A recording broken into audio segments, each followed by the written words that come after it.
छतावर कोणी आहे? ही भयंकर गोष्ट आहे बेगमपुराची.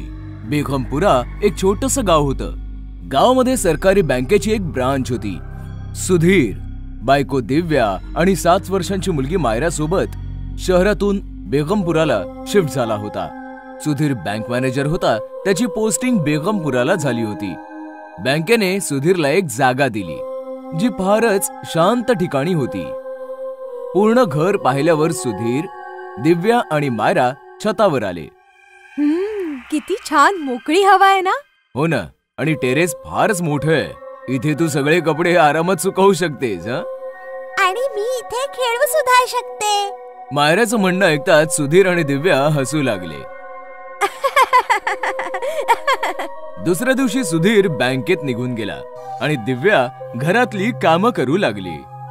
मायरा टीव्ही बघून बघून कंटाळली आणि वर छतावर गेली आणि एकटीच बसून छतावर राजा राणीचा खेळ खेळू लागली. मायराकडे भरपूर खेळणी होती, ज्याच्यामध्ये राजा राणी पासून छोटासा गॅस, चमचे, लाटणं सारं काही होतं. राजा राणीचं लग्न तर झालं. आता राणी राजासाठी जेवण बनवणार. राजा बाबांसारखा ऑफिस मध्ये जाईल आणि राणी आईसारखं किचन सांभाळेल. ये! तेव्हा दिव्याने मायराला आवाज दिला. मायरा, कुठे आहेस ग? मायरा, जेवण तयार आहे. ये पटकन. मायरा, माझ्या राणीचं सुद्धा जेवण तयार आहे. राजा राणी, तुम्ही नंतर खा. आधी मी जेवून येते. ओके? असं म्हणताच मायरा छतावरून खाली गेली. इथे सुधीर ऑफिस मध्ये बसून आपलं काम करत होता. नारायण, साहेब, आधीच्या मॅनेजर्सच्या ज्या काही फाईल्स पेंडिंग आहेत त्या सगळ्या टेबलावर ठेव. होय साहेब, आता आणतो. साहेब, एक गोष्ट विचारायची होती. हो हो, विचार ना. तुम्ही बँकेने दिलेल्या त्या घरामध्येच राहता ना? हो, पण का रे, काय झालं? काय नाही, फाईल्स घेऊन येतो. इथे जेवण झाल्यावर मायरा छतावर आली. अचानकपणे ती जोरात किंचाळली. मायराचा आवाज ऐकताच दिव्याचं विश्वच हललं. ती पळत पळत छतावर आली. काय झालं मायरा? तू ठीक आहेस ना? काय झालं बाळा? आई, खाली बघ ना. दिव्याने खाली पाहिलं. तीही चक्रावली. मायराने बनवलेलं राजा राणीचं घर कोणीतरी उद्ध्वस्त करून टाकलं होतं. कुणी आलं होतं का छतावर? माहित नाही, मी तर खाली गेले होते. तेव्हा अचानकपणे पिवळ्या पिवळ्या डोळ्यांची एक काळी मांजर छताच्या भिंतीवरून मायरा आणि दिव्याला न्याहाळत होती. मायरा घाबरली. आई, कॅट! ओ, तर ही महाराणी आली होती तुझा खेळ बिघडवायला. मांजर पळाली आणि दिव्या मायराला घेऊन खाली आली. Sir, files. नारायण, मला एक गोष्ट सांग. आधी जो मॅनेजर होता, काय नाव त्याचं? रस्तोगी साहेब. हा, रस्तोगी. मला सांग, त्याचा मृत्यू कसा झाला होता? सुधीरचा प्रश्न ऐकून नारायण घाबरला. अरे सांग ना बाबा. रस्तोगीच्या नंतर आलेले सगळे मॅनेजर्स त्यांनी 4 दिवसातच आपली बदली करून घेतली. तरीही नारायण गपचूप उभा होता. ठीक आहे बाबा, सांगायचं नसेल तर नको सांगूस. संध्याकाळी माझ्यासोबत घरी चल. घर जरा व्यवस्थित लावायचंय. येशील ना? अरे उत्तर तरी दे. संध्याकाळ झाली होती. मायरा कार्टून बघत होती आणि दिव्या अंगणामध्ये तुळशीच्या समोर दिवा लावत होती. अचानक सोसाट्याचा वारा सुरू झाला आणि दिवा विझला. ओह! अचानकपणे छतावरून तुळशीवर कोणाची तरी काळी सावली पडली आणि तुळस मलूल दिसू लागली. हे काय? छतावर कुणीतरी आहे बहुतेक. दिव्याने वळून छताच्या दिशेने पाहिलं तर तिला एक सावली पळताना दिसली. कोण? कोण आहे छतावर? मायरा, मायरा! आई, मी कार्टून बघतेय. Please don't disturb me. Myra तर हॉल मध्ये. तर मग नक्कीच छतावर कोणीतरी आहे. दिव्या शिड्या चढून छतावर आली तर वर कोणीही नव्हतं. पण झोपाळा मात्र झुलत होता, ज्याचा किरकिरणारा आवाज इरिटेट करत होता. आणि टिपॉयवर कोणीतरी जळती सिगरेट सोडून गेलं होतं. सिगरेट? सुधीर तर अजून परत नाही आले. मग ही सिगरेट कुणाची आहे? आणि तेवढ्यात खाली किचन मध्ये एक जोरदार आवाज आला आणि त्यानंतर मायराची किंकाळी. दिव्या पळतच खाली आली. किचन मध्ये दुधाचं भांड खाली जमिनीवर पडलं होतं. सगळं दूध पसरलं होतं. तेवढ्यात सुधीर पण नारायण सोबत घरी पोहोचला होता. काय झालं? दूध सांडलं? कदाचित मांजरीने केलं असणार. दिव्याने भांड उचललं तर भांड्याच्या तोंडावर रक्त लागलं होतं. हे बघताच दिव्या थरथरत म्हणाली, नाही सुधीर, हे मांजराचं नाही दुसऱ्या कोणाचं तरी काम आहे. दुपारी मायराचा खेळ कुणीतरी बिघडवून टाकला होता. मला वाटलं मांजर आहे, पण नाही. तो दिवा विझणं, काळी सावली, जळती सिगरेट आणि आता हे रक्त. मला जाणवतंय सुधीर, छतावर कोणीतरी आहे. अगं पण कोण? तू माझं ऐक. कुणीतरी काळी सावली. Come on Divya, stop it. तेव्हा शांत उभा असलेला नारायण थरथरत म्हणाला, मॅडम बरोबर बोलतायत साहेब. तुम्हाला माहित करून घ्यायचं होतं ना रस्तोगी कसं मेले. तुमच्या घराच्या याच छतावरून पडून मेले. त्यांची सावली आहे छतावर. त्यांच्याचमुळं आज पातूर इथं कोणताही मॅनेजर टिकू नाही शकलाय. मला तोंड उघडायला अलाउड नाहीये, तरी पण सांगतो, निघून जा साहेब. काय नारायण, आता तू पण सुरू झालास? बरं मला सांग, रस्तोगी छतावरून खाली कसा सापडला? पक्का बेवडा होतो साहेब. बायको सोडून निघून गेली होती. एकटाच घरात राहायचा आणि बायकोच्या आठवणीमध्ये छतावर येऊन रोज पित राहायचा. अचानक बॅलन्स बिघडला आणि खाली पडून मेला साहेब. बंद करी बकवास. आता तू निघ, मी सगळं सामान घेईन. दिव्या, तू पटापट हे साफ कर आणि जेवणाची तयारी कर. रात्रीचे 12 वाजले होते. दिव्या, मायरा सगळे झोपले होते आणि अचानक छत थरथरू लागलं आणि तिघांची झोपमोड झाली. मी म्हटलं होतं ना, छतावर कोणीतरी आहे. मी म्हटलं होतं. डोंट वरी, चला जाऊन बघूया आपण. मायरा बेटा, तू इकडे थांब. असं म्हणतात सुधीर दिव्यासोबत छतावर आला आणि तिकडचं दृश्य पाहून त्याच्या हृदयाचा थरकाप उडाला. झोपाळ्यावर रस्तोगीचं भयंकर भूत बसलं होतं, जे झोके घेत होतं. झोपाळ्याचा तो किरकिरणारा आवाज शांतता भंग करत होता आणि अचानकपणे तो झोपाळा थांबला. तुम्ही लोक अजून इकडे जात? निघून जा माझ्या घरातून. रस्तोगी, का सगळ्यांना त्रास देतोयस तू? मी पुन्हा नाही बोलणार. उद्या सकाळपर्यंतची वेळ आहे. निघून जा, नाहीतर तुझी मुलगी माझ्यासोबत झोपाळा झुलत असेल. सुधीर चल प्लीज, इथून चल. हताश सुधीर दिव्यासोबत खाली आला. रात्रभर दोघेही पॅकिंग करत बसले आणि सकाळ होताच दोघेही मायरा सोबत ते घर सोडून निघाले. चेटकिणीचा स्वयंपाक. सगळ्यांना माहिती आहे स्वयंपाकघरात कोण होतं, पण आज आम्ही तुम्हाला जे दाखवणार आहोत ते पाहून तुमच्या हृदयाचं पाणी होईल एवढं मात्र नक्की.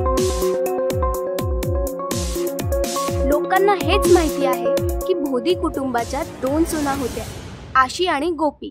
पण भोदी कुटुंबात 2 नाही तर 3 सुना होत्या.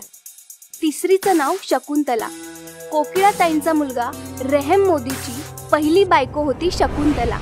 कोकिळाताईने तिचा इतका छळ केला होता की त्या त्रासाला कंटाळून शकुंतलाने आपल्या खोलीत गळफास लावून आत्महत्या केली. भोदी कुटुंबाच्या इब्रतीसाठी घटना लपवून ठेवण्यात आली. त्यानंतर काही वर्षांनी भोदी कुटुंबात 2 बहिणी सख्या जावा म्हणून लग्न करून आल्या. एक आशी आणि दुसरी ओपी. दोघींना देखील कोकिलाताई त्रास देऊ लागल्या. आशी आणि ओपी स्वयंपाकघरात नाश्त्याची तयारी करत असतात. तिच्यात हिटलर कोकिळाताई तिथे येतात. आशी, ओपी, तुम्ही काय करताय? जय श्री कृष्ण काकी. जय श्री कृष्ण आई. जय श्री कृष्ण.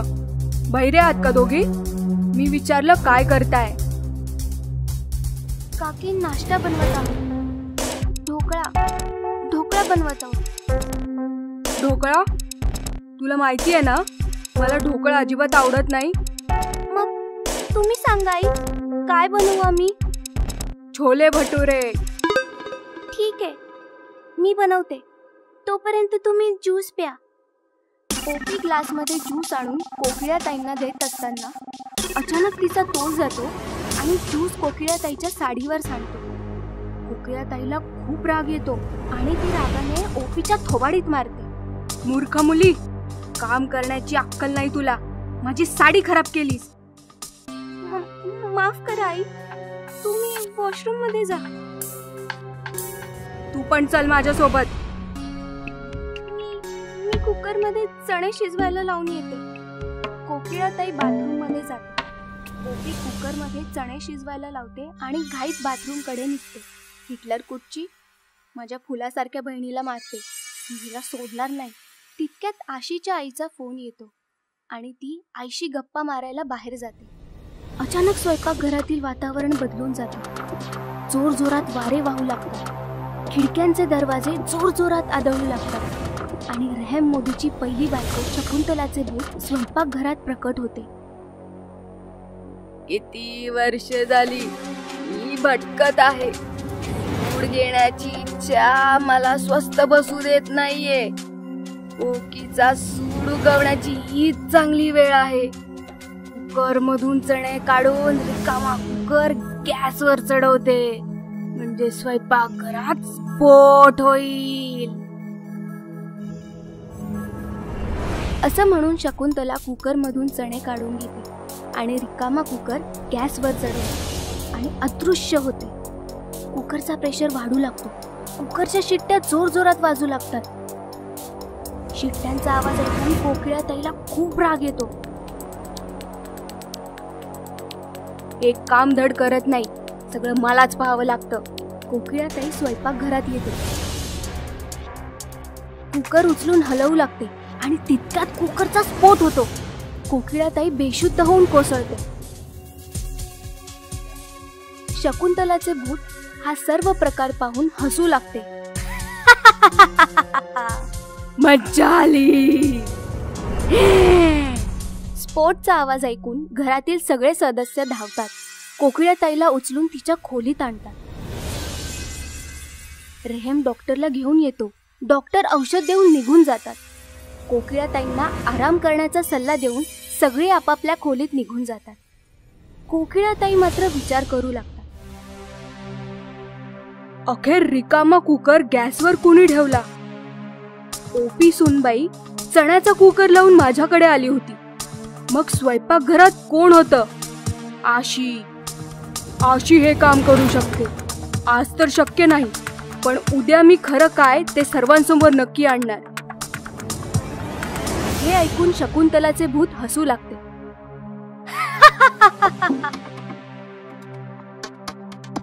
आता मी बघतेस तू उद्या काय करतेस, कारण उद्या तुझा सामना माझ्याशी होणार आहे. दुसऱ्या दिवशी जेव्हा आशी तिच्या खोलीत आराम करत असते, तेव्हा कोकिळाताई ओपीला खेचत घेऊन आशीच्या खोलीत येते. तिच्या मागे आजी, मोठी वहिनी देखील आशीच्या खोलीत दाखल होतात. काय झालं?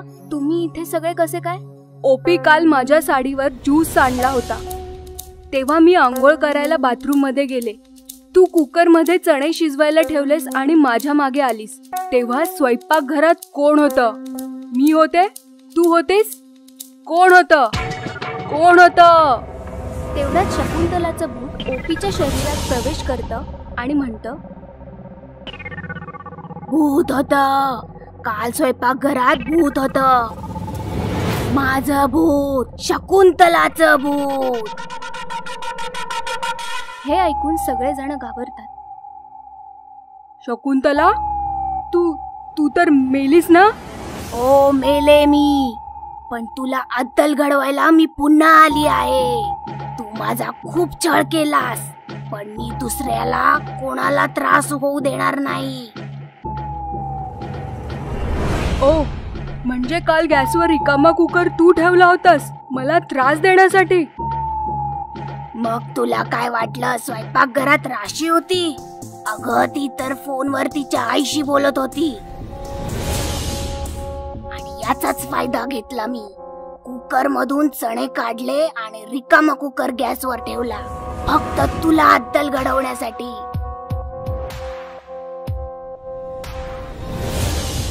मला अद्दल घडवण्यासाठी. हो, तुला अद्दल घडवायला. कशी वाटली माझी शिक्षा? जर इथून पुढे तू ओपी आणि राशीला त्रास दिलास तर माझ्यापेक्षा वाईट कोणी पण नाही, समजलं? आणि जर तू 2 मिनिटात इथून नाही गेलीस तर गाठ माझ्याशी आहे. नाही जाणार. काय करशील तू? नाही जाणार. थांब मग. रहेम, रहेम. रहेमचं नाव ऐकून शकुंतलाचे भूत जाम घाबरून जाते आणि 2 सेकंदात ओपीचे शरीर सोडून पळून जाते. ओपीला जोर जोरात झटका लागतो आणि ती शुद्धीवर येते. आई, आई मला काय झालेलं? माझ्यावर भूताने ताबा मिळवला होता का? होय, तुम्हा दोघींवर भूताने ताबा मिळवला आहे आणि ते भूत आहे कामचोरीचं भूत. इथून पुढं त्या भूताच्या नादी लागलात आणि माझ्याशी पंगा घेतला तर गाठ माझ्याशी आहे, समजलं? होय काकी. मग अशा उभ्या का? जा पळा स्वयंपाकघरात. आशी आणि ओपी स्वयंपाकघराकडे धाव घेतात आणि कामाला लागतात. शकुंतलाचं भूत पण कायमचे पळून जाते आणि कोकिळाताई त्यांचा पुन्हा छळ करू लागते. PUBG is back. मोदीजींची मन की बात तर आपण सगळ्यांनी ऐकली असेलच. माझ्या प्रिय देशवासियांनो, आज रात्रीपासून, खरं तर आतापासून आपण पबजी गेम सोबत 118 चीनी ऍप्स वर बंदी घालत आहोत. भारतामध्ये पबजीला बॅन केलं जात आहे. यानंतर भारतामध्ये किती गोंधळ माजला. पबजी बॅन झाल्याचा धक्का सहन न होऊन कितीतरी तरुणांनी आत्महत्या देखील केल्या. हे सर्व तर तुम्ही पेपरमध्ये वाचलं असेल, टीव्ही मध्ये पाहिलं असेल. पबजी भारतातून निघून गेला, पण सोबतच शेकडो युवकांना आत्महत्या करण्यासाठी प्रवृत्त करून गेला. त्याच तरुणांपैकी एक होता श्यामल दास. दिवस रात्र फक्त पबजी खेळायचा, पबजीच्या कॅरेक्टर सारखे कपडे घालायचा आणि त्यांच्या सारख्याच वागणुकी करायचा. म्हणजे श्यामल दास पबजी ऍडिक्ट होता. गमती गमतीमध्ये त्याचे मित्र त्याला पबजी म्हणून चिडवायचे. पबजी बॅन होताच या पबजीने देखील पंख्याला लटकून आत्महत्या केली. म्हणतात की झपाटलेला माणूस जर आत्महत्या करून घेतो तर ते झपाटले पण त्याला शांतपणे मरूही देत नाही. श्यामल दास म्हणजे पबजी सोबत देखील असंच काही घडलं. ज्या स्मशानात त्याला जाळलं गेलं होतं त्या स्मशानाचा गार्ड त्याचा पहिला विक्टिम होता. अरे हा शिपाई तिकडे कोण उभा आहे? ऐका सर, तुम्ही तिकडे काय करताय? जसा शिपाई गार्डच्या दिशेने वळला, गार्ड अवाकच झाला, कारण की त्याच्या समोर पबजीचं भूत उभं होतं. PUBG is back. पबजीच्या भूताने गार्डच्या छातीमध्ये त्याच्या भूत्या बंदुकीतल्या सगळ्या गोळ्या उतरवल्या आणि गार्ड ऑन द स्पॉट भस्म झाला. सर्वांनी ऐका रे, मोदीजी ऐका. थांबवू शकत असाल तर मला थांबवा, कारण की पबजी इज बॅक. एक छोटीशी ठिणगी आग लावू शकते. पबजी तर स्वतः आग बनून आला होता. हळूहळू त्याच्यासोबत इतर युवकांच्या भटकणाऱ्या आत्मा देखील जॉईन झाल्या, ज्यांनी पबजी बॅन झाल्यानंतर आत्महत्या केल्या होत्या. पबजीने स्वतःची फौज तयार केली. तो मोदीजींकडे पबजी बॅन केल्याचा बदला घ्यायला आला होता. बघता बघताच आगीने ज्वालामुखीचं रूप धारण केलं आणि अख्खा देश साखर झोपेत होता. जय पबजी, जय पबजी. मग काय, एखाद्या मिलिटरी प्रमाणे पबजी पीडित भूतांची फौज अर्ध्या रात्री नासधूस करायला रस्त्यावर उतरली. अख्खं शहर साखर झोपेत होतं आणि अचानकपणे बॉम्ब बरसू लागले. गोळ्यांचा वर्षाव होऊ लागला. लोक आपापल्या घरातून बाहेर पडू लागली आणि गोळ्यांचे शिकार होऊ लागले. उंच उंच इमारती जमीनदोस्त होऊ लागल्या. अख्ख्या शहरामध्ये रक्ताचे पाठ वाहू लागले आणि भूतांची टोळी आनंदोत्सव साजरा करू लागली. जय पबजी, जय पबजी. मोदीजी बघताय ना तुम्ही, कसे सैरभैर पळताय तुमचे देश बांधव. मारा, एकही जण वाचता कामा नये, मारा. अशा प्रकारे दररोज रात्री एक शहर पबजी गँग आपल्या कब्जात घ्यायचं आणि शहराला नेस्तनाबूत करायचं. लोक खूप घाबरली होती आणि मोदीजींचा पुकार करत होती. मोदीजी वाचवा, आमची काय चूक आहे? आम्हाला का मारताय? आम्ही तर पबजी खेळत नाही. अहो एवढंच काय, आमच्याकडे स्मार्टफोन पण नाहीये. वाचवा मोदीजी, मोदीजी वाचवा. भूत या पबजी गँगला कंट्रोल करायला पोलीस गेले, पण काही उपयोग नाही. आर्मी गेली पण तेही निष्फळ. पण अशा प्रकारे पबजी गँगची दहशत पूर्ण देशात पसरली. हे दृश्य पाहून मोदीजी दुःखी झाले. त्यांनी डिटेक्टिव्ह करणला पबजी गँग सोबत तह करायला पाठवलं. प्रेसचे डिटेक्टिव्ह करण भूतांसोबत मीटिंग करत होते. काय पाहिजे? PUBG is back. मोदीजी ऐकता ना तुम्ही? 2 दिवसांच्या आत पबजी बॅन हटला गेला पाहिजे. प्रत्येक मोबाईल मध्ये फक्त पबजी पाहिजे, नाहीतर तुमच्या देशाचं काही खरं नाही. हे ऐकून मोदीजी पण हैराण झाले. सर, काय पबजीला पुन्हा परमिशन दिली पाहिजे का? अजिबात नाही करण. सर, रोज लोक मरतायत. विरोधी पक्ष प्रश्न करतोय. मान्य आहे की संकटाची वेळ आहे. आर्मी पोलीस सगळे निष्फळ आहेत. पण करण, मला माझ्या देश बांधवांवर पूर्ण विश्वास आहे. माझा एक एक देश बांधव हजारो लाखो शिपायांसमान आहे. चिंता करू नकोस, मी काही विचार केलाय. हे ऐकताच करण हसत हसत म्हणाला, सर, तुम्ही जाणो तुमची मन की बात. मग काय, मन की बात कार्यक्रम सुरू झाला आणि मोदीजी देशाला संबोधित करू लागले. माझ्या प्रिय देश बांधवांनो, आपण कोरोना सोबत मुकाबला केलाय. मग ही भूत काय आहे? दाखवून द्या यांना एकतेची ताकद.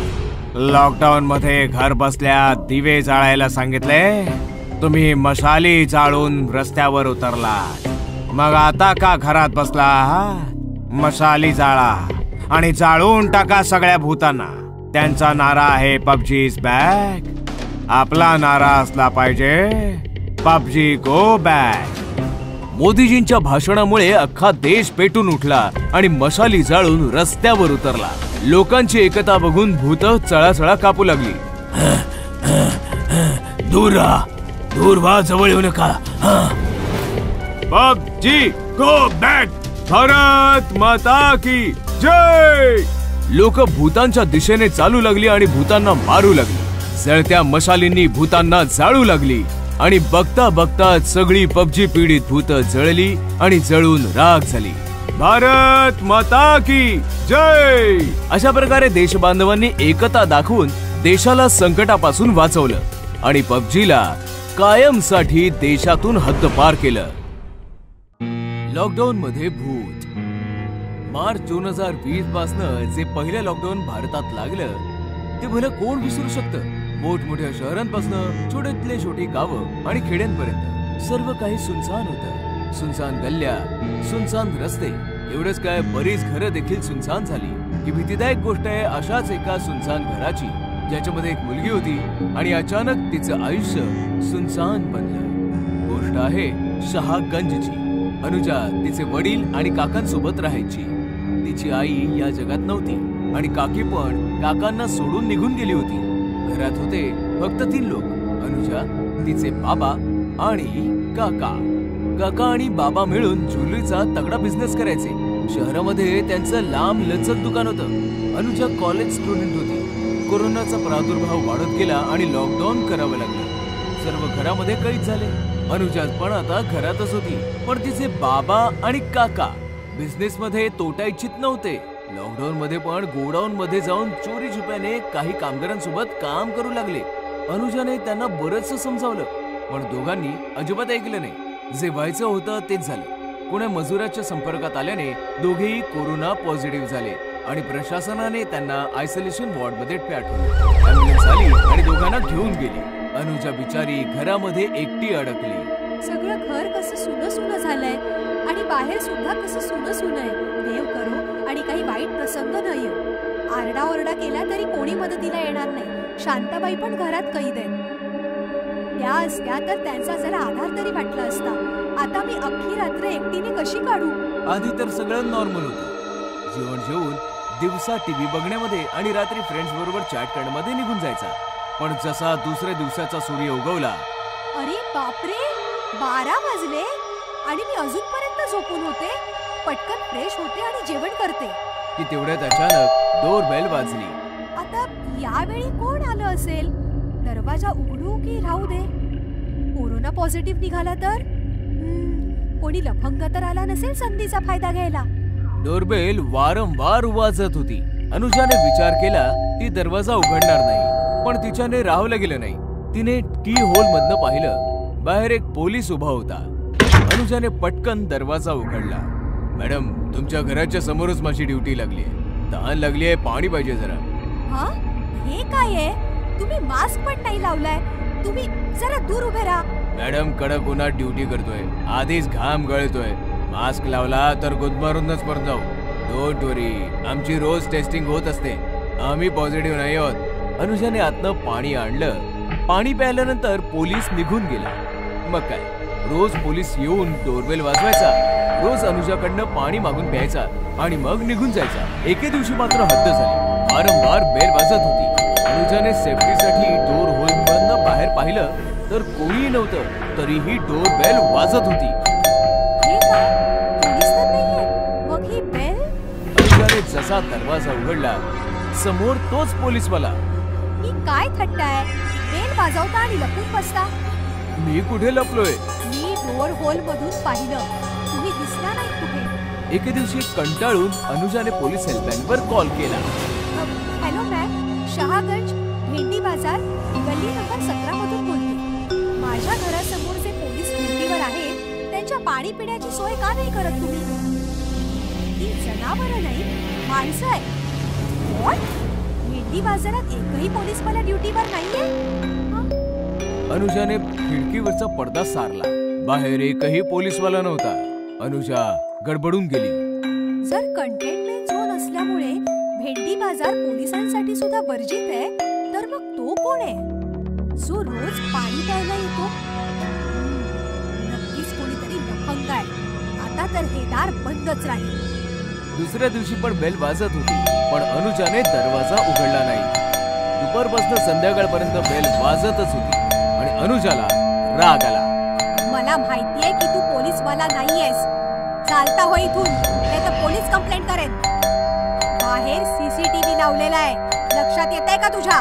आणि अचानकपणे डोर बेलचा आवाज बंद झाला. पण रात्री 10 वाजता असं काही घडलं.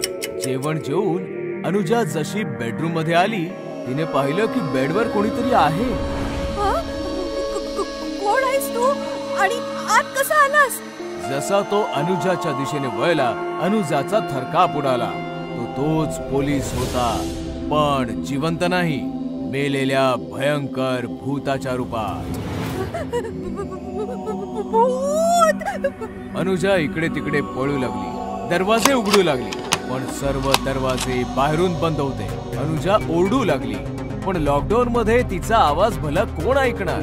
अनुजा ओरडत राहिली आणि अचानकपणे भूत तिच्या मागे येऊन उभं राहिलं. तुला काय वाटलं? तू दरवाजा नाही उघडलास तर मी आतमध्ये नाही येऊ शकणार. काय काय हवंय तुला? बदला. मी काय बिघडवलंय तुझं? तू नाही, तुझ्या काका आणि बाबाने. त्यांनी काय केलंय? स्मगलिंगचं सोनं विकायचे. मी छापा मारला तर मला लाच दिली. मी लाच जास्त मागितली तर दोघांनी मला मारून भट्टीमध्ये वितळवलं. आता मी तुला नाही सोडणार. भूताने अनुजाचा गळा आवळला. अनुजा ओरडू लागली आणि अचानक भूताने तिला सोडून दिलं. नाही, मी तुला नाही मारणार. त्यांनी मला मारून माझी पोरं अनाथ केली. मी त्यांना मारून तुला अनाथ करेन. असं म्हणून भूत गायब झालं. अनुजा रात्रभर रडत होती. कोणालाच कॉल करू शकत नव्हती, कारण की मोबाईल दरवेळी नेटवर्क विसरायचं. घरातून पळू शकत नव्हती, कारण की दरवाजे बाहेरून बंद होते. अचानकपणे हॉस्पिटलमधून फोन आला आणि असं कळलं की तिच्या काकांचा कोरोनामुळे मृत्यू झालाय. आणि मग पुन्हा नेटवर्क निघून गेलं. अनुजा फोन आपटत बसली आणि अचानक भूत आलं आणि हसत हसत म्हणाला, मृत्यू कोरोनामुळे नाही, व्हेंटिलेटर बंद झाल्यामुळे झालाय. असं म्हणत हसत हसत तो गायब झाला. अनुजा पूर्णपणे हतबल होती. रडून रडून झोपली आणि दुसऱ्या दिवशी सकाळी पुन्हा कॉल आला. ऑक्सिजन लेवल कमी झाल्यामुळे तिचे वडीलही जिवंत नव्हते. हे ऐकताच तर अनुजा जिवंत प्रेत झाली. भूत परत आलं आणि हसत हसत म्हणाल, मृत्यू ऑक्सिजनमुळे नाही, ऑक्सिजन मास्क काढल्यामुळे झालाय. आता तू माझाही गळा दाबून टाक, मारून टाक मला, मारून टाक. नाही, तुला मरायचं नाहीये, तुला फक्त तडफडत राहायचंय. निघतो मी. त्या दिवसानंतर भूत परत कधी नाही फिरकलं. 6 महिन्यांनंतर लॉकडाऊन संपलं, तरी पण अनुजा घराच्या बाहेर नाही आली. तिने स्वतःला घरामध्येच कैद केलं आणि कायमसाठी तिने स्वतःला लॉकडाऊन केलं.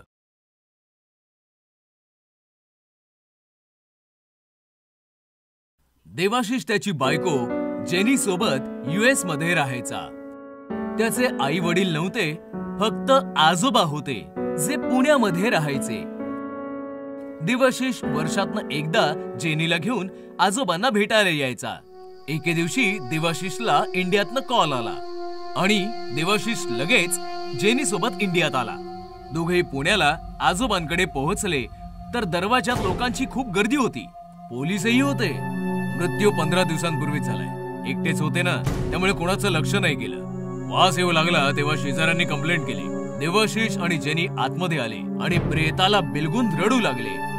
आजोबा, हे काय झालं? माझ्या सोबत आला असता तर हे असं घडलं नसतं.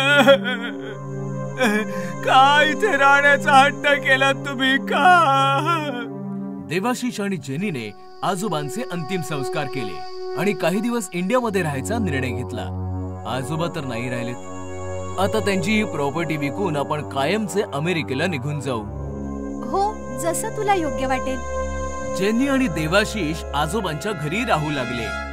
एके दिवशी दोघेही झोपले होते, तेवढ्यात कुणीतरी दरवाजा वाजवला.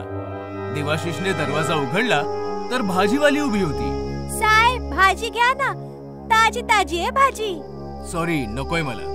देवाशिष आणि जेनीला अमेरिकन खाणं आवडायचं. ते दररोज अमेरिकन खाणं ऑर्डर करायचे आणि खायचे. पण भाजीवाली देखील दररोज सकाळी दारावर ठकठक करायची. साहेब, भाजी घ्या ना, ताजी ताजी आहे भाजी. देवाशिष दररोज तिला नाही म्हणायचा आणि दररोज ती नेमाने यायची. एके दिवशी देवाशिषचं पोट खराब झालं आणि तो जेनीला म्हणाला, जेनी, आपण इंडियामध्ये आहोत तर आपल्याला इकडचंच खाणं खाल्लं पाहिजे. अमेरिकन फूड आपल्याला ह्या क्लायमेट मध्ये डायजेस्ट होत नाहीये. उद्या आपण भाजीवालीकडनं भाजी घेऊया. मध्यरात्र झाली होती. जेनी आणि देवाशिष झोपले होते की अचानक त्यांचा दरवाजा ठोठावला गेला. दोघे जागे झाले. आता यावेळी कोण आलंय? मी जाऊन बघतो, असं म्हणताच देवाशिषने जाऊन दरवाजा उघडला तर दरवाजामध्ये तीच भाजीवाली होती. तू तर सकाळी येतेस ना, आता रात्री पण येणं सुरू केलंस? ही काय वेळ आहे का यायची? देवाशिष ओरडला. तेवढ्यात जेनी तिकडे आली आणि ती पण भाजीवालीला पाहून चकित झाली. तुम्हाला भाजी घ्यायची होती, मग भाजी घेऊन आले. ठीक आहे, आणि इकडे. देवाशिषने भाजीची टोपली घेतली आणि जेनीला दिली. ही आत ठेवून दे आणि येताना पैसे पण घेऊन ये. जेनी टोपली घेऊन आतमध्ये आली आणि तिने झाकण उघडलं आणि ते पाहताच तिचा थरकाप उडाला. टोपलीमध्ये भाज्या नाही, हाडं होती. ती पटकन देवाशिषच्या दिशेने पळाली. इथे देवाशिष भाजीवाली सोबत गप्पा मारत होता. अगं, तुला कसं माहिती आम्हाला भाजी पाहिजे म्हणून? कारण मी माणूस नाही, भूत आहे. अचानक भाजीवाली भयानक भूत बनली. देवाशिषचे डोळे पांढरे झाले. पळत पळत जेनी आली आणि तिने भाजीवालीचं रूप पाहिलं. ते पाहताच ती मूर्छित झाली. जेनी, सांभाळ स्वतःला. देवाशिषने जेनीला सांभाळलं आणि दरवाजा लावला. भाजीवाली भूतणी हसत हसत गायब झाली. जेनीला घेऊन देवाशिष थरथरत आत आला. त्याने जेनीला सोफ्यावर बसवलं. जेनी, घाबरू नकोस, मी पाणी आणतो हा. देवाशिष पाणी घेण्यासाठी किचन मध्ये आला आणि तिकडचं दृश्य पाहून तिकडेच हबकला. भाजीच्या टोपलीवर एका तरुण मुलीचं भूत रडत होतं. देवाशिषला पाहताच त्या मुलीचं भूत रडत रडत देवाशिषकडे येऊ लागलं. देवाशिष ओरडला, जेनी पळ, इकडे धोका आहे. असं म्हणत देवाशिष हॉलमध्ये पळाला तर सोफ्यावर जेनी नव्हती. जेनी, कुठे आहेस तू? तेवढ्यात देवाशिषला एका रूम मधून ओरडण्याचा आवाज आला. देवाशिष थरथरतच त्या रूमच्या दिशेने गेला. तेव्हा त्याने पाहिलं भाजीवालीचं भूत जेनीकडनं जमीन खोदून घेत होतं. खोद खोद, आणखीन खोल खोद. अचानकपणे देवाशिषला मागून कोणीतरी धक्का दिला. तो रूम मध्ये आला. त्याने मागे वळून पाहिलं तर मागे तरुण मुलीचं भूत उभं होतं. आलास काय तू? तू पण खोद. तुम्ही दोघी कोण आहात? आम्ही तुमचं काय बिघडवलंय? आधी खोदा तर खरं, सगळं काही समजेल. देवाशिष आणि जेनी रडत रडत रूम खोदू लागले.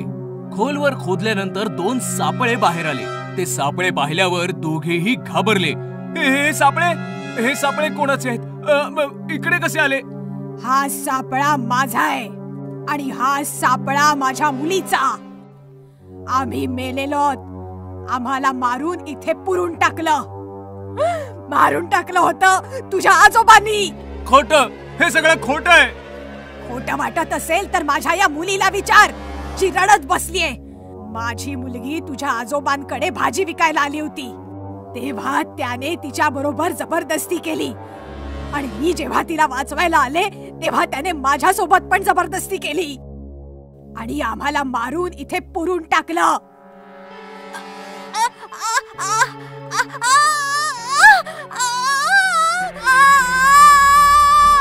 मग आम्ही शपथ घेतली, तुझ्या आजोबांना तर मारूच आणि तुमचा निर्वंश करून टाकू. आजोबांना तर मारून टाकलं, आता तुझी पाळी आहे. असं म्हणताच दोन्ही भूतणींनी देवाशिष आणि जेनीला पकडलं. गळा दाबून दोघांना तडफडून मारून टाकलं आणि त्याच खड्ड्यामध्ये पुरून टाकलं. कलियुगी रावण. भगवान श्री रामांची प्रत्येक जण पूजा करतो. ते सर्वांचे भगवंत आहेत. पण रघुनंदन सोसायटीमध्ये असाही एक कोणी होता जो रामाला नाही रावणाला पूजत होता. दिल्लीमध्ये रघुनंदन सोसायटी फारच फेमस होती, कारण की या सोसायटीतील सर्व सदस्य फारच सच्चे आणि धार्मिक वृत्तीचे होते. पूजा पाठ आणि कीर्तन प्रवचन हे सगळं दिवस रात्र चालायचे. सोसायटीतील सर्व सदस्य एकमेकांची खूप काळजी घ्यायचे आणि एकमेकांवर खूप विश्वास असायचा. आपल्या घराची चावी आपल्या शेजाऱ्यांकडे सोपून जाणं फारच विचित्र गोष्ट आहे शहरात, पण रघुनंदन सोसायटीमध्ये ही फारच कॉमन गोष्ट होती. इथे दिवसभर लोकांच्या घराचे दरवाजे उघडे असायचे, कारण की प्रत्येक जण एकमेकांचं स्वागत आणि मदत करायला सदैव तत्पर असायचा. पण ते म्हणतात ना, जळत्या दिव्याच्या खाली काळ्या कुट्ट अंधाराची गूढ सावली लपलेली असते. सोसायटीमध्ये एक घर असंही होतं ज्याचा दरवाजा कायमचा बंद असायचा, कारण की त्या घरामध्ये दशानन नावाचा कोणीतरी व्यक्ती नवा राहायला आला होता. नवरात्रीचा 8वा दिवस होता. सोसायटी मधली जानकी सजून धजून गरबा खेळायला जात होती. अचानक एक विचित्र आवाज ऐकून जानकी थांबली. आवाज बंद दरवाजाच्या आतून येत होता, म्हणजेच दशाननच्या घरातून येत होता. रावणाचारित्र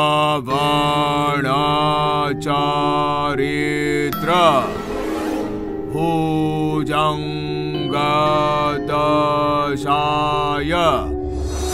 मृत्युमाग्राय तुडुबाहो. मला वाटतं आतमध्ये पूजा सुरू आहे, पण इतके भयानक मंत्रोच्चार. रावणाचं आवाहन. उद्या दसरा आहे आणि आज अशी पूजा. जानकी फारच घाबरली होती. ती तिथनं निघाली. आतमध्ये दशाननाची महाभयानक पूजा सुरू होती. तो रावणाचं आवाहन करून राम पूजणाऱ्या प्रत्येक व्यक्तीसाठी मृत्यू मागत होता. पहिल्या माळ्यावर राहणारा म्हातारा रामाची भजन गातो, त्याचा अंत होवो. सरस्वतीच्या भिंती रामाच्या तस्बिरींनी चमकतायत, तिचा पण अंत होवो. राघव शास्त्रीच्या मुखी सदैव राम असत. सर्वस्वांताय स्वाहा. मग त्याने होमातनं जळलेला घुबडाचा डोळा काढला आणि तो स्वतःच्या बेंबीत घालून बेंबी काळ्या कपड्याने झाकून घेतली आणि बघता बघता दशाननाचं शरीर कापू लागलं. त्याच्या मुखातून विचित्र आवाज बाहेर येऊ लागले. त्याच्या डोळ्यातून अश्रू आणि अश्रूंनंतर रक्त बरसू लागलं. दशानन डोळे बंद करून घुमू लागला आणि थोड्या वेळानंतर शांत झाला. जसे त्याने डोळे उघडले त्याच्या समोर ठेवलेला पाण्याचा कलश पिघळून राख झाला, कारण की त्याचे डोळे आता नॉर्मल नाही, फार प्रखर आणि भयानक बनले होते. कोणी नाही वाचणार. 12 वाजायच्या आधीच सर्व मारले जातील. 12 वाजल्यानंतरही कोणी जिवंत राहिलं तर माझ्या नाभीमध्ये स्थित हा घुबडाचा डोळा विष ओकून सगळ्यांना मारून टाकतील.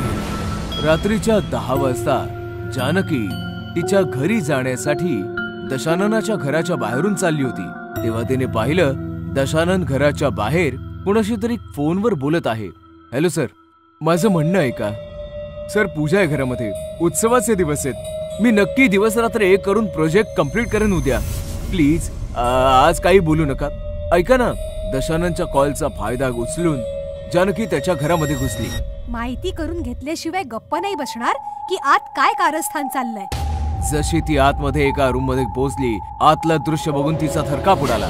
आतमध्ये एक भयंकर होम पेटला होता आणि भयंकर विचित्र गोष्टी त्या होमाच्या आसपास ठेवल्या होती. खूपच अशुभ आहे हे सगळं. जानकी आणखी एका रूम मध्ये गेली आणि भिंतीवर टांगलेल्या तस्विरी बघून चकित झाली. भिंतीवर सोसायटी मधल्या सर्व व्यक्तींच्या तस्बिरी होत्या आणि त्यांना फुलांच्या माळा घातल्या गेल्या होत्या. त्याच्यामध्ये तिचा नवरा राघवचाही फोटो होता. म्हणजे या सैतानाला काळ्या जादूने आम्हाला मारून टाकायचंय.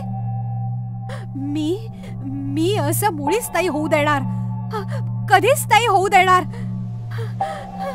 रागावलेली जानकी हवनामध्ये पाणी घालून होमाला विझवू लागली की अचानकपणे खूप सारा जास्त धूर हवनातनं बाहेर आला आणि जानकी जोर जोरात खोकू लागली. धूर पूर्ण रूम मध्ये पसरला होता. जानकी काही पाहू शकत नव्हती.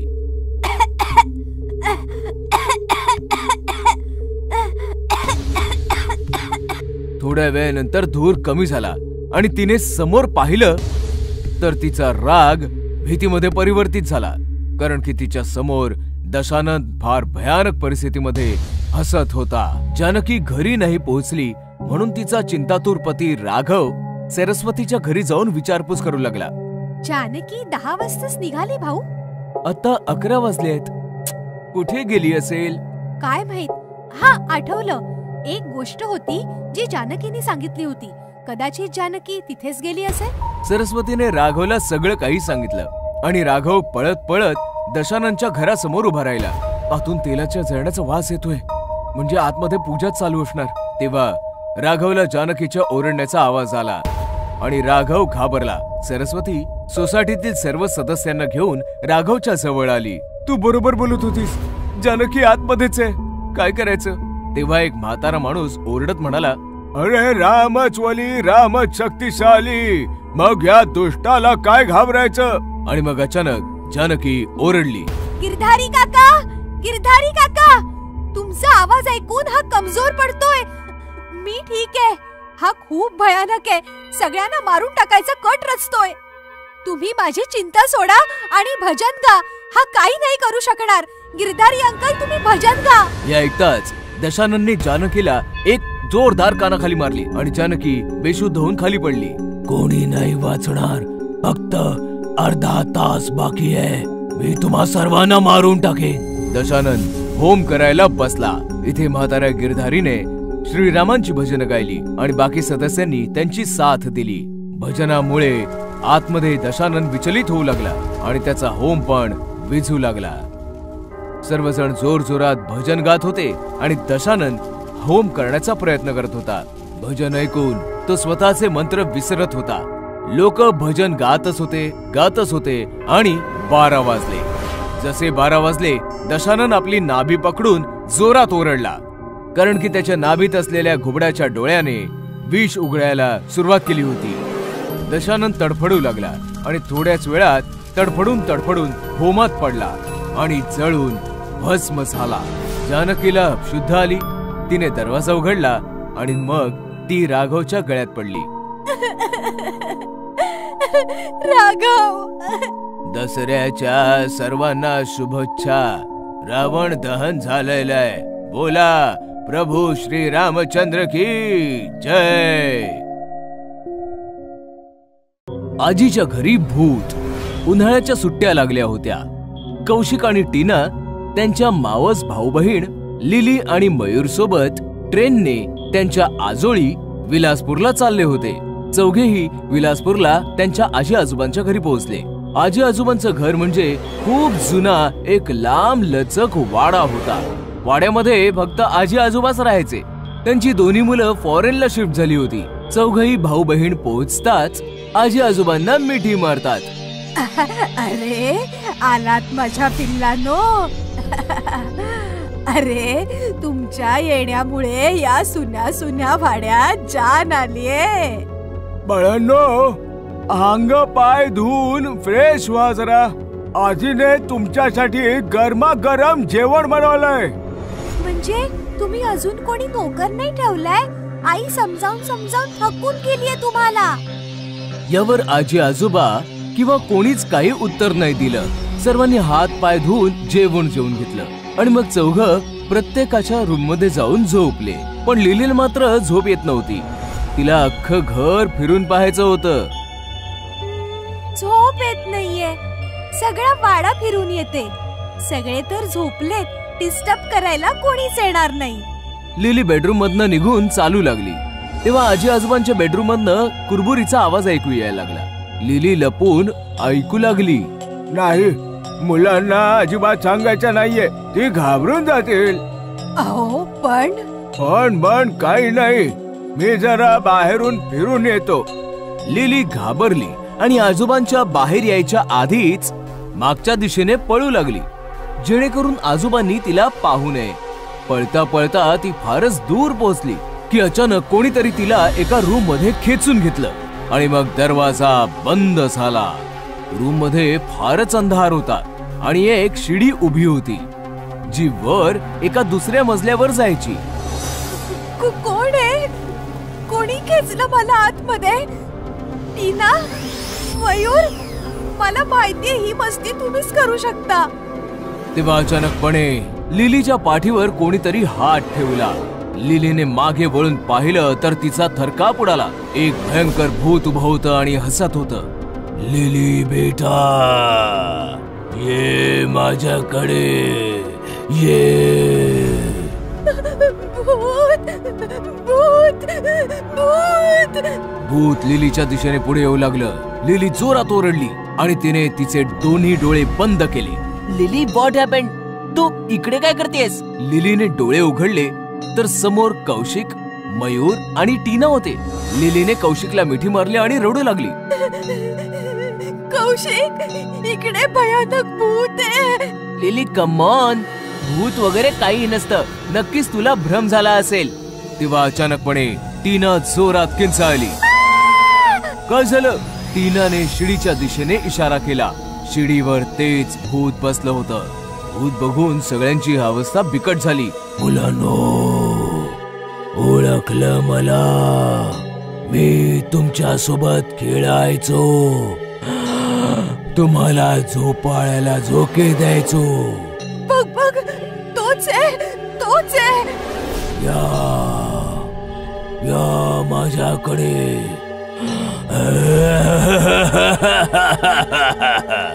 मुलं घाबरली आणि किंचाळू लागली. आजी, आजी. आजीचं नाव ऐकताच भूताला राग आला आणि मुलांच्या दिशेने चालू लागला. मुलं दरवाजापाशी गेली तर दरवाजा आपोआप बंद झाला. खबरदार, आजी आजोबांना आवाज दिला तर मी तुमचा कच्चा फडशा पाडेन. कोण आहेस तू? का मला त्रास देतोयस? भूत मुलांच्या जवळ आलं आणि त्याने कौशिकला उचलून हवेमध्ये फेकून दिलं. कौशिक जोराचा जमिनीवर आपटला. ओ गॉड, लागलं रे. मग भूताने प्रत्येकाला हवेमध्ये उचलून फेकून दिलं. चौघही जोर जोरात ओरडू लागले. भूत जोर जोरात हसू लागलं की तेवढ्यात अचानक शिडीवरून खाली उतरून आजी आजोबा आले. आजोबांच्या हातामध्ये छडी होती.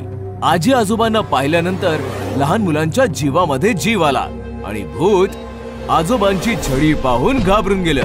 भूत पळून जाईल याच्या आधीच आजोबांनी त्यांच्या छडीने भूताला मारायला सुरुवात केली.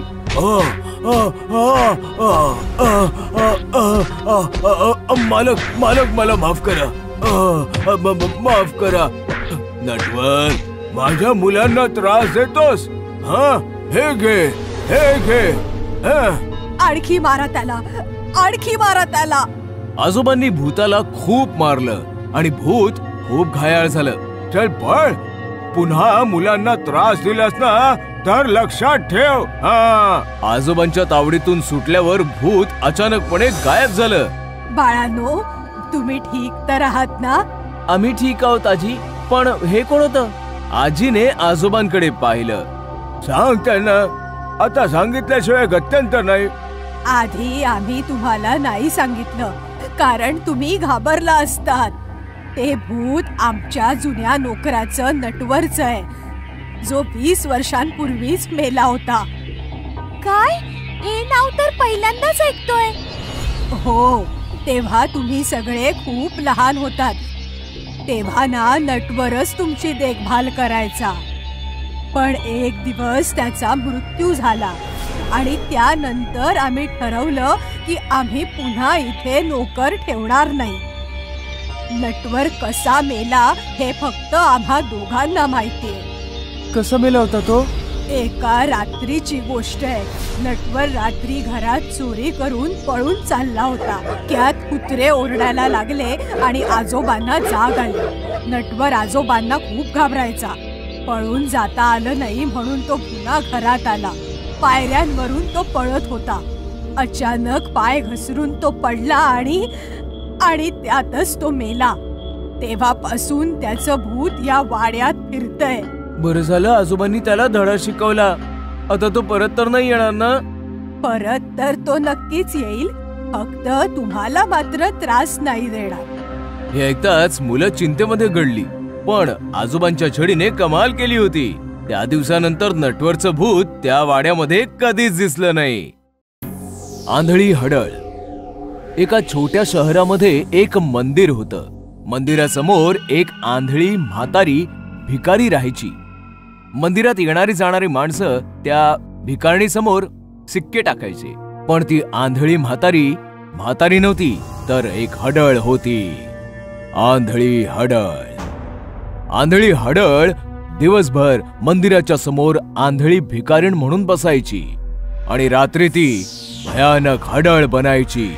ज्या लोकांनी तिच्या समोर शिक्के टाकलेले असायचे, शिक्क्यांचा वास घेऊन त्या माणसांचा गंध पकडायची आणि त्या वासावरून ती त्यांच्या घरी पोहोचून त्यांना मारून खायची.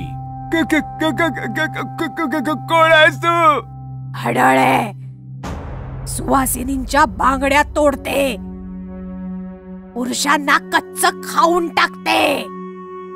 अशा प्रकारे आंधळी हडळ दिवसभर भिकारीण बनून सिक्के जमा करत होती आणि रात्री शिक्क्यांच्या आधारे लोकांना पकडून खात राहायची. असेच दिवस चालले होते. आंधळी हडळ अजून जास्त म्हातारी होऊ लागली आणि तिला भविष्याची चिंता सतावू लागली. दिवसेंदिवस म्हातारी होत चालले. म्हातारी आहेच, बरोबर आंधळीही आहे. 2 डोळे असते तर म्हातारपणाचा आधार झाला असता. आता तर डोळे नसल्यामुळे शिकार पण माझ्या हातातून निसटून पळून जाते. हडळ असा विचार करतच होती की तेवढ्यात तिच्या समोर एका सज्जनाने बरंचसं खाणं आणि बरेचसे पैसे ठेवले. माताजी, आज मी 80 वर्षांचा झालोय. वाढदिवस आहे माझा. अजून काही पाहिजे असेल तर सांग. माझी माणसं इकडेच बाजूलाच उभी आहेत. असं म्हणताच तो सज्जन गृहस्थ निघून गेला. तो गृहस्थ शहरातील नामांकित उद्योजक राहुल असा होते. रात्रीची वेळ झाली. संपूर्ण परिसर शांततेत गडला आणि म्हातारी भिकारीण भयानक हडळ बनली. राहुल असाने दिलेले शिक्के उचलून त्यांचा वास घेऊ लागली. वासावरनं तर बराच म्हातारा वाटतोय. माझ्यापेक्षाही म्हातारा. काय पण नशीब आहे. आता या म्हाताऱ्याची हाडं सगळावी लागतील. चला, वासावरून म्हाताऱ्याचं घर शोधायचंय. मग काय, पडत धडत ती आंधळी हडळ राऊलसाचं घर शोधू लागली. तिला काहीही दिसत नव्हतं. फक्त राऊलसाच्या वासाच्या दिशेने ती पुढे चालली होती. एका गटाराचं झाकण उघडं होतं. हडळ गटारामध्ये पडली. मेले मेले, सत्यानाश हो या शहराचा. हडळ बऱ्याच प्रयासाने बाहेर आली आणि चालत चालत राऊलसाच्या घरी पोहोचली. वासावरनं तर वाटतंय हेच घर आहे. आणि हे काय, हा दुसरा वास कसलाय? हडळ कानात प्राण आणून गोष्टी ऐकू लागली तर राऊलसा डॉक्टरांसोबत बोलत होते. डॉक्टर साहेब, 80 वर्षांचा झालोय मी. आता माझा काय भरोसा? माझी इच्छा आहे मेल्यानंतर माझे डोळे दान करावेत. ग्रेट, मी आताच सगळ्या फॉर्मॅलिटीज पूर्ण करतो. हडळीने दोघांच्याही गोष्टी ऐकल्या आणि हडळ खुश झाली. अरे वा, याचा तर मी विचारच नव्हता केला. कोणी हे पुण्याचं काम करू शकतं. मला पण नवीन डोळे मिळू शकतील. मला डोळ्यांची खूप गरज आहे. मी या म्हाताऱ्याला नाही मारणार. मी या म्हाताऱ्याचे डोळे मला लावून घेईन. फक्त हा म्हातारा लवकर मेला पाहिजे. जसं हडळ म्हणाली तसंच घडलं. 2 दिवसांच्या आतच राऊलसा वारले. डॉक्टर आले आणि त्यांनी त्यांचे दोन्ही डोळे काढून घेऊन गेले. जशी ही गोष्ट त्या हडळीला कळली, हडळ हॉस्पिटलला पोहोचली. हडळीला पाहताच डॉक्टर थरथर कापू लागला. भूत! घाबरू नकोस, मी आंधळी आहे. तुला पाहिजे काय? डोळे. राऊलसाचे तुझे घेऊन आलायस ते डोळे तू मला लाव. माफ कर, पण हे नाही होऊ शकत. ते डोळे एका छोट्याशा लहान बाळासाठी आहेत. हे ऐकताच हडळीला राग आला आणि तिने डॉक्टरचा गळा आवळला. असं आहे काय? तर मग मरण्यासाठी तयार हो, चल. नाही, मला नका मारू. मला सोडा, मी प्लीज काहीतरी करतो. दुसऱ्या दिवशी सकाळी दत्तू नावाच्या एका निष्पाप बाळाला घेऊन त्याची आई हॉस्पिटलमध्ये पोहोचली. दत्तू पूर्णपणे आंधळा होता. डॉक्टर, ऑपरेशन नंतर माझा दत्तू बघू तर शकेल ना?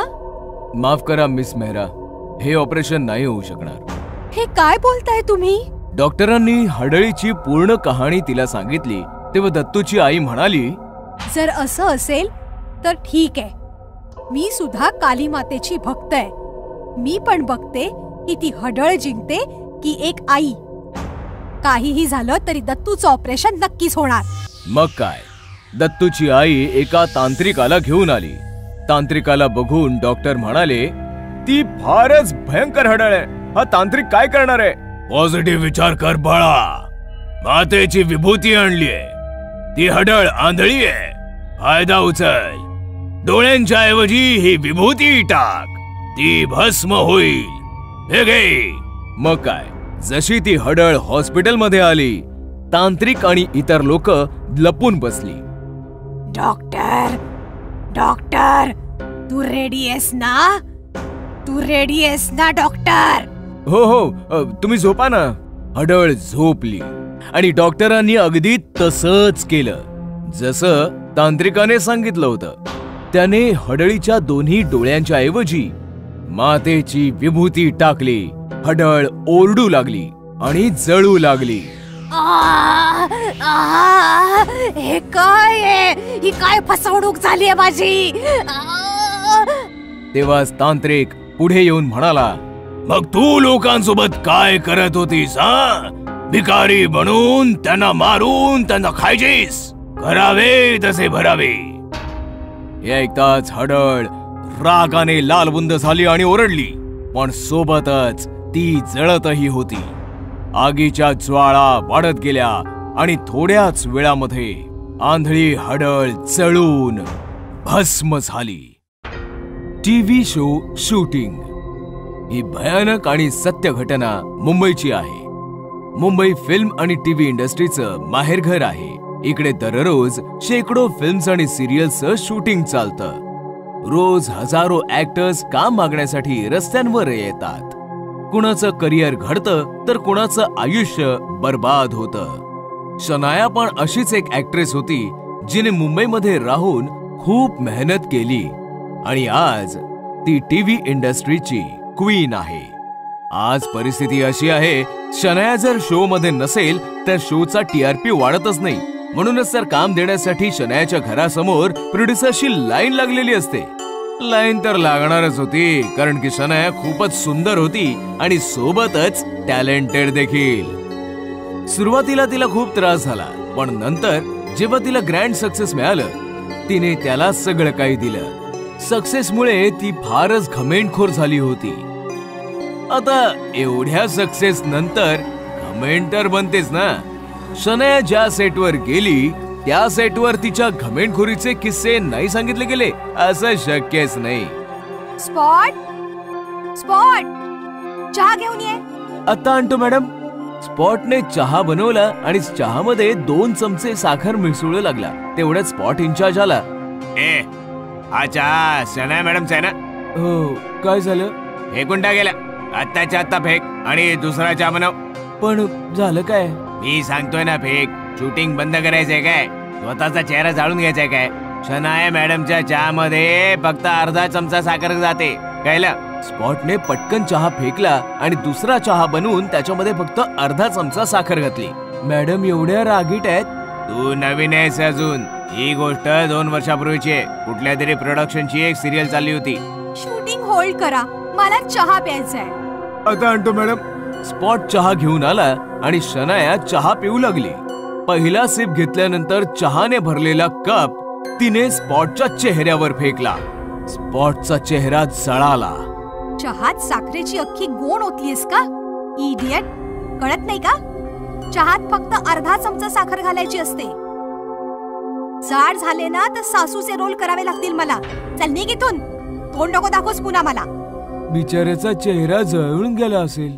तू चेहऱ्याबद्दल बोलतोयस? रात्री तर त्याला अख्खा जाळावा लागला. म्हणजे? तो स्पॉट सर्वांसमोर झालेला अपमान पचवू नाही शकला. त्याने विष पिऊन आत्महत्या केली. ही गोष्ट बाहेर कळू नये म्हणून प्रोडक्शनने रातोरात त्याचा अंतिम संस्कार केला. म्हणून सांगतो, सांभाळून राहा जरा. पॅकअप झालं आणि शनाया तिच्या कार मध्ये बसली. मलिक, गाडी राजवीर साहेबांच्या बंगल्यावर घेऊन चल. राजवीर शनायाचा बॉयफ्रेंड होता. लवकरच दोघेही लग्न करणार होते. शनायाने राजवीर सोबत प्रायव्हेट टाइम स्पेंड केला आणि रात्रीचे 12 वाजले. बच्चा, आता मी निघते. स्वीटहार्ट, उद्या आपण मॉरिशसला फिरायला जातोय. 2 वाजताची फ्लाईट आहे. व्हॉट?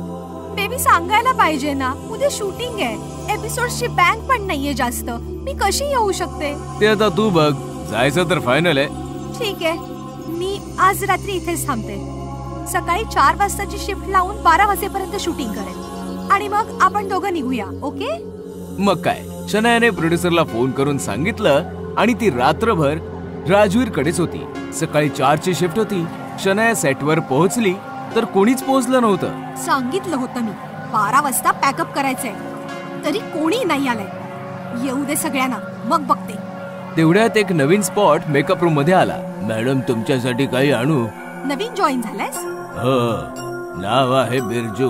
कोठारी सरांनी सांगितलं 4ची शिफ्ट आहे म्हणून मी 3 वाजताच पोहोचलोय. ठीक आहे, चहा घेऊन ये. बिरजू गेला आणि थोड्या वेळाने चहा घेऊन आला. जसा शनायाने पहिला सिप घेतला, चहा अतिशय गोड होता. तिने पटकन चहाचा कप बिरजूच्या चेहऱ्यावर फेकला आणि डोळे वर करून तिने बिरजूच्या चेहऱ्याकडे पाहिलं तर तिचा श्वासच रोखला.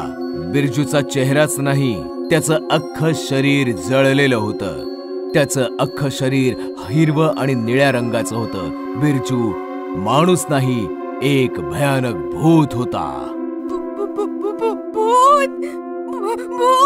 भूत नाही, बिरजू. तोच बिरजू ज्याच्या चेहऱ्यावर तुने 2 वर्षापूर्वी चहा फेकला होतास. सर्वांसमोर अपमान करून ज्याला विष घेण्यासाठी मजबूर केलं होतंस. घमेंडखोर बाई, मी तुला सोडणार नाही. हे ऐकताच शनाया अजून घाबरली आणि इकडे तिकडे पळू लागली. दरवाजा ठोठावू लागली, पण दरवाजा तर बाहेरून बंद होता. वाचवा, वाचवा, हेल्प, कोणी आहे का? Please help. कोणी नाहीये. सर्वांना यायला अजून अर्धा तास तरी लागेल. तोवर मी तुझा काटा काढेन. हे ऐकताच शनाया बिरजू समोर विनवणी करू लागली. प्लीज, प्लीज मला सोड ना. मला माझी चूक मान्य आहे. तू जे सांगशील ते करायला मी तयार आहे, पण प्लीज मला सोड, मला जाऊ दे. जर असं आहे तर मला माझं ते शरीर परत दे, जे तुम्ही लोकांनी अर्ध्या रात्रीत जायला होतं. माझा जीव मला परत दे. हे इम्पॉसिबल आहे. तू काहीतरी वेगळं माग. जर असं आहे तर मला आणखीन काही नकोय. मला तुझा जीव पाहिजे. असं म्हणताच बिरजूने शनायाचा गळा गच्च आवळला आणि विषाची बाटली काढली. बॉटल पाहताच शनाया घाबरली आणि गयावया करू लागली. पण बिरजूच्या समोर तिचं एक न चाललं. बिरजूने तिचं तोंड उघडलं आणि बॉटल तिच्या तोंडात ओतली. थोड्या वेळानंतर अख्खच्या अख्ख विष शनायाच्या पोटामध्ये गेलं आणि ती तडफडून तडफडून मेली. अर्ध्या तासानंतर सेटवर बाकी लोक येऊ लागले.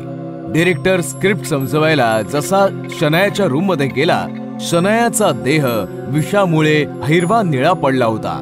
प्रेत बघून डिरेक्टरची बोबडीच वळली. बराच वेळ तो तिथेच उभा होता आणि मग म्हणाला, त्या बिरजू स्पॉटवाल्याला जेव्हा आपण जायलं, त्याची बॉडी पण अशीच हिरवी निळी पडली होती.